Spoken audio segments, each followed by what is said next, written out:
This video is brought to you by my awesome sponsors. Make sure to check out the affiliate links in the description below. Thanks again for all the support.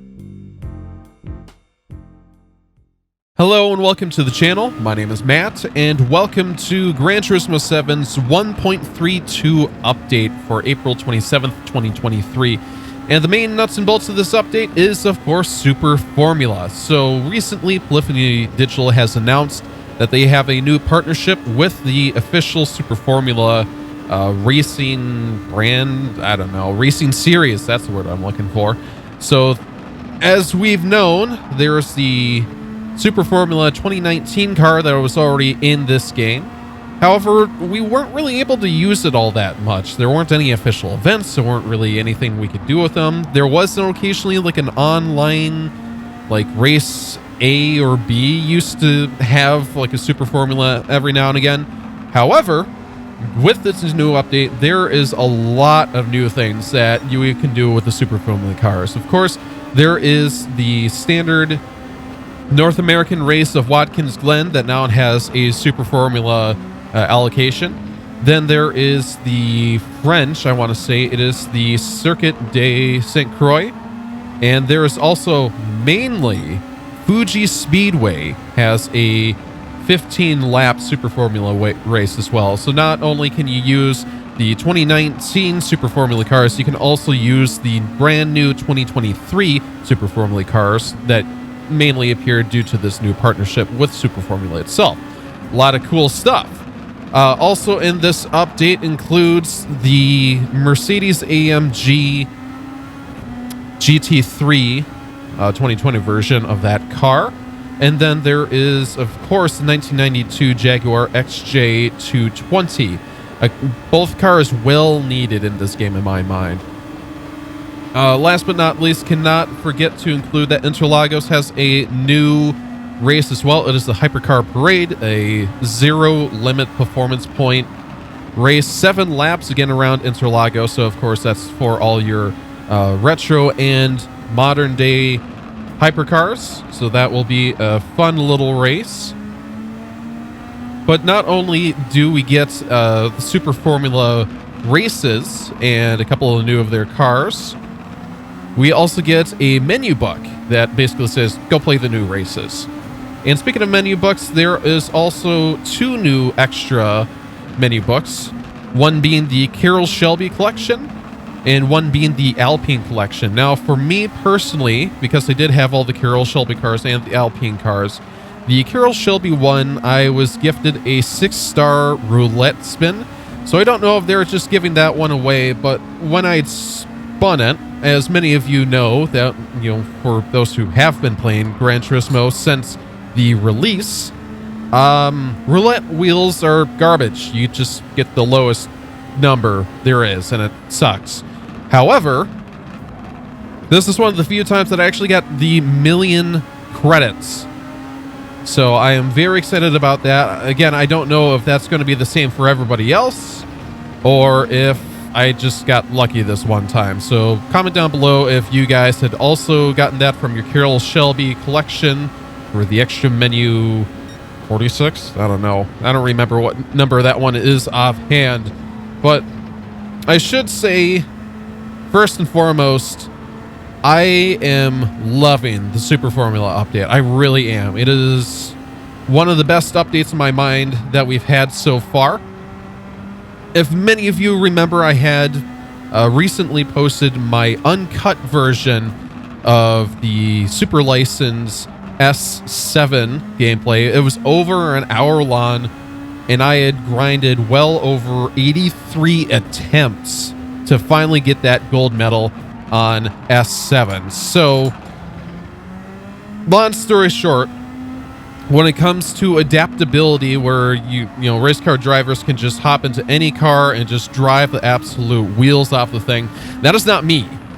As you can tell, it had taken me a really long time to understand how the car operates, how it all feels, really getting it down to I don't know, being able to drive it on the very edge, on the very limit. And finally, somehow, some way, I did get gold medal, which both gameplays, the edited version and the uncut version. So, that being said, this car is incredibly difficult to drive, but super... Oh, should have seen that coming. But it is super rewarding when you finally get it right. I had made sure to drive Watkins Glen with this super formula here prior to recording, so I could kind of loosely understand the braking points and loosely understand, you know, the flow of the course with this car. It eats fast. Of course, because I am not very good at driving, especially when commentating, you're not seeing any of that. But I remember there was, since we are getting close to the start-finish line, I wonder if I can give you a little bit of a narration of what I was feeling. See if we can just scooch right on past. That was not too bad. I'm going to assume that he's out of the way. Do a little... I think you can probably do that part flat. I know you just do a little bit of a tap of brake there and just kind of follow through there. So here's my lap that I found so far. So you come up right about 200. It's probably a little bit early, honestly. But you can shift down to 4th gear after braking there. This is all entirely flat, which is... It's super cool feeling. It really is. Just this whole flow through the first couple of corners of Watkins Glen. And of course, obviously, this part's flat. And we have traffic coming up, so I don't know if I can do it. But this actually was flat, too. No, I can't do that. I was able to do it with the soft tires, but my soft tires degraded way too fast, so I had to go back to mediums on this. So you're able to do it on fresh softs. You're able to do that flat, and you're able to do that next little horseshoe also flat up until that last part where you shifted down to 5th. This, I think you have to go down to 4th. It's a little bit low on the revs. It probably could be high revs 3rd gear.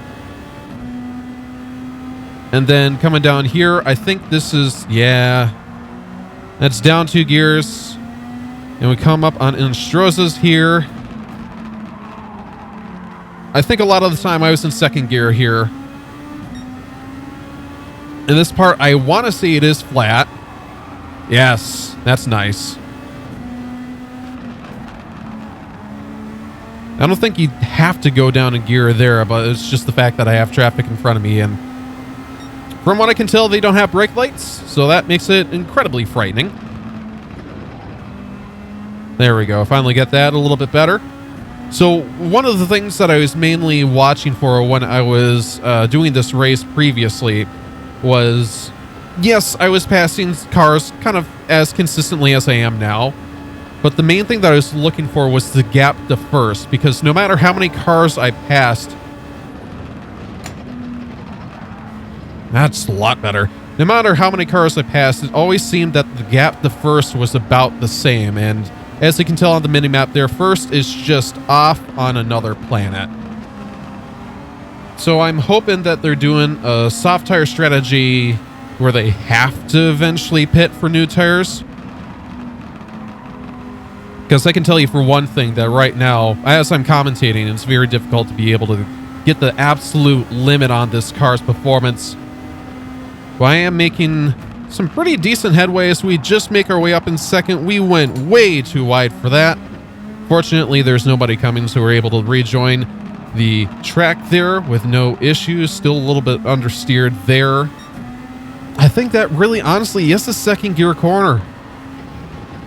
And it's so weird. I was able to do the circuit experience with the Genesis X GT... No, the Genesis X Group 3 car. And that was honestly one of the most difficult circuit experiences that I've ever done. The next one being the WeatherTech Speedway, the formerly known as the Mazda Speedway in California. That one's a great track, but with the Dodge Viper Group 3 car, that's difficult. I got all the sections gold, But when I finally went ahead to do the full thing in one single run, I just couldn't do it. So I think I've only got silver on that one still. So that might be a good live stream coming up. Regardless, the circuit experience with the Genesis X Group 3 car, again, very difficult. So where this all came from, this weird tangent about circuit experiences, whatnot, is the fact that I am still using my GT3 Group 3 kind of mindset when it comes to braking points, where it comes to, you know, where I should be braking. I've been doing a lot of Sardegna. I think that's the name? Sardegna? Ow. Been doing a lot of grinding of that race. So between both the Mazda 787B, and I've actually been doing a lot with the Mercedes-AMG CLK GTR. It's a great car from the mid to late 90s. Absolute legend in his own right. So it was just kind of to change things up. It's not bad. You do have to pit halfway through, but, you know, it is what it is.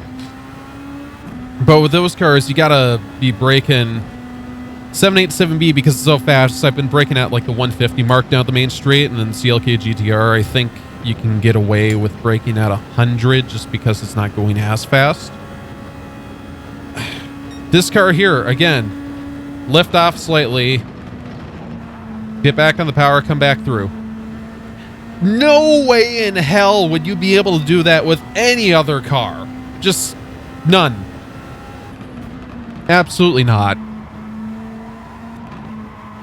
So somehow with my careless driving and smashing up my right side when I was going through kind of the last sector here, last lap, we're still only 8 seconds away from first. I don't think we're progressing fast enough. Oh, what is going on there? My tires are just dying there. I don't think that we're progressing fast enough to make it up to first by the end.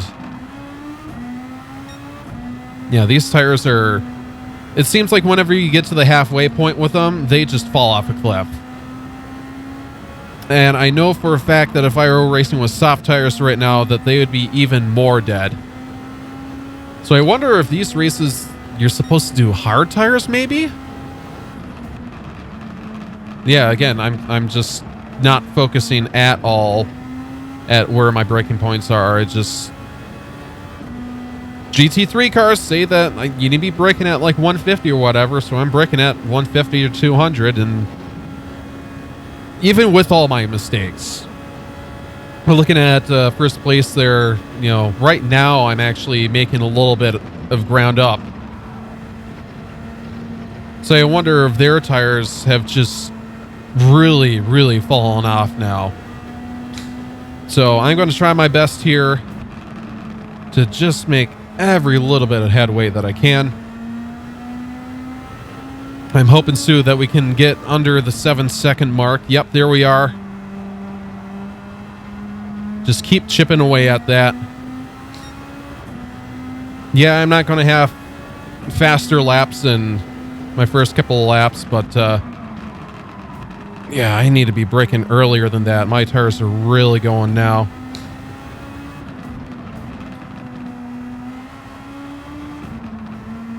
So I want to be able to like race conservatively to make sure that, you know, I'm not pushing the tires beyond their respective limits. So again, that my mind subconsciously reverts back to the GT3 mindset. Oh, first did pit. Oh, they're on softs? Oh, man. Oh, man. I want to say after 6 laps, my soft tires looked like the mediums right now. Where there is just like no... yeah, there was some life left in them.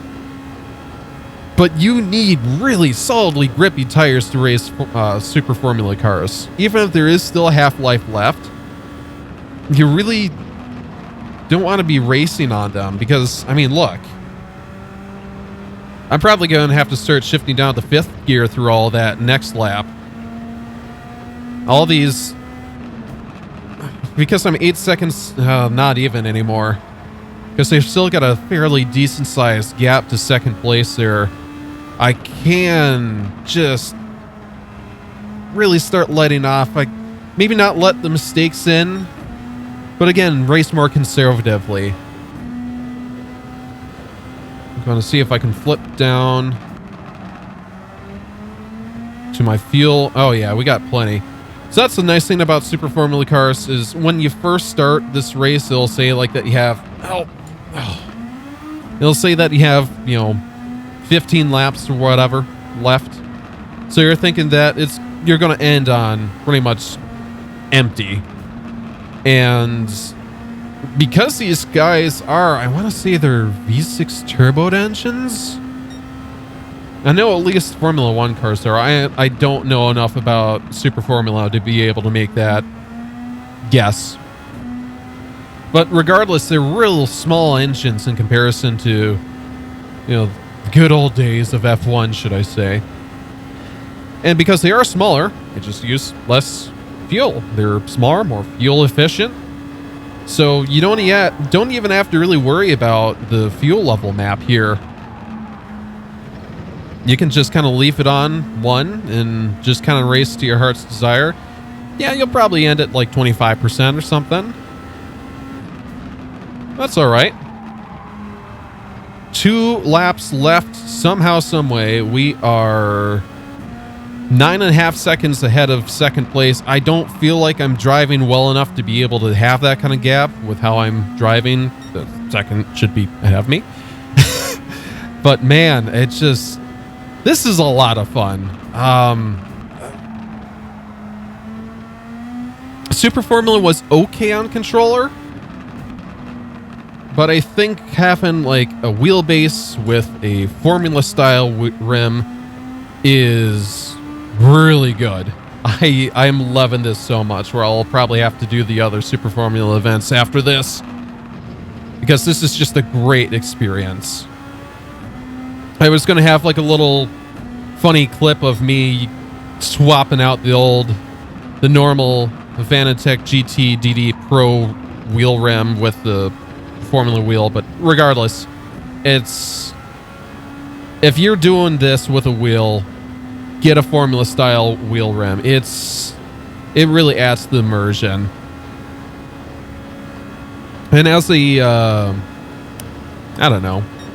precursor, as a heads up, as something, I did order the normal Fanatec Club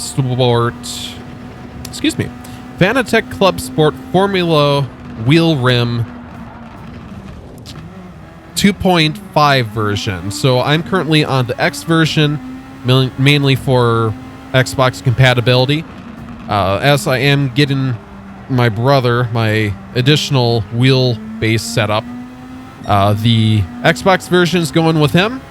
So I thought I'd do a quick little compare and contrast between the standard 2.5 version and the 2.5X version. I know that the 2.5X version is got the Alcantara kind of handles, and the standard version has got kind of leather. So again, when I finally get that, I'll be doing a quick little review. It's been a while since I've done a product review, last one being the Next Level Racing HF8 haptic seat, haptic gaming pad thing. So I'm really excited. And there we are. We somehow finished first in our 2023 Super Formula Honda variant. I want to say that, yeah. So even with the pits, he is actually able to get up back to third. So I think that's what happens when you're just on softs and you just have no fuel, or less fuel, just go for it. So yeah, 2 more to go. I don't know if I'm going to record that now or later, probably later, but I love this update. This is a great update. It's been a long time coming. So I am very excited about that. Of course, thanks so much for watching. If you enjoyed this content, make sure to like, comment, and subscribe. Next week will probably be more Gran Turismo, if not the last episode of Forza or something. And the week after that will probably be my product review there of the 2.5 versus the 2.5X Formula wheels from Fanatec. So please stay tuned for those. It's going to be a good time. So again, thanks so much for watching. Hope you guys have a great day today. Take care. Bye.